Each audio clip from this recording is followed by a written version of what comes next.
all sorts of things happen. Voles, grasses, floods, whatnot. A lot of these trees gathered up lots of this stuff in the floods when the floodwaters were up here a month or so ago. We had students taking this off because this stuff grows, and as the floodwaters come, it pushes the trees over. It does that. So then if that occurs, you need to have exercise where you right the trees. Well, we did come through here 2 years ago after a flood and right these trees. We missed a couple, and the effect is something like this. The tree has corrected itself, but it will forever have this bow. Okay, here's an example of a tree for which we still have an opportunity to right the tree. It is directly been impinged upon by all this debris from the flood, which has in turn pushed it over. We just pull it up like this, and then we pack it down over here. Maybe push it a little more, make sure it stays up. Then you got yourself a upright standing tree. So that's part of the maintenance. Jackson, my friend here, has another illuminating idea. We take off the lower limbs with a handsaw close to the collar of the trunk, and this allows the tree trunk to separate the flood debris, thus allowing the tree to grow straighter, taller, quicker. Let's try it over here. I'll go around this tree and remove these lower limbs, leaving the tree limb in place. There you are. We're fortunate we don't have to wait 100 years to get big woody debris like this. We get a good flood about once or twice a year, and a really big one once every 10 years.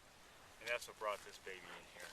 This is an interesting example of how different trees propagate. Standing behind me is a huge maple tree. You can see that it's wide open there because a huge chunk of it came down and crashed right where I'm standing and took out many of the trees that were right in this area. And one of them was a cherry tree, which I couldn't save because it was broken. But this cherry tree sent up hundreds of suckers from its root system all around here. So we have almost a little mini forest of cherry trees. Just a branch lying around. What does it take? All of 30 seconds.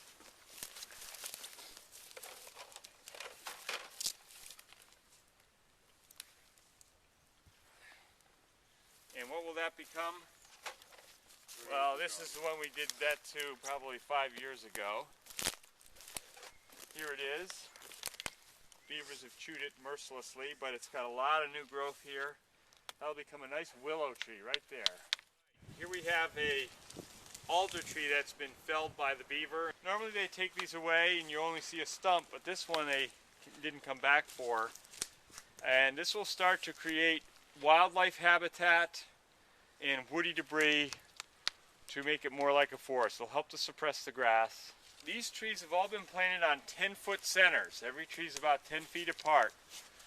By year 12, you're going to want them about 20 feet apart. So there's more than double planted in here. But you do lose a lot of trees. So over time, they will thin themselves out, and you may even have to go in and do some thinning yourself if you want to save trees like this Sitka spruce here, which will last for 1,000 years versus this alder, which will last maybe 100 years. So no matter what happens, I want to make sure this thing survives. Okay, I'm standing next to an alder here that has pretty perfect form. In fact, it almost looks like its leaf. If you look at the tree, it should have that kind of a shape for this alder tree to see what is perfectly healthy one with a big healthy wide crown like that.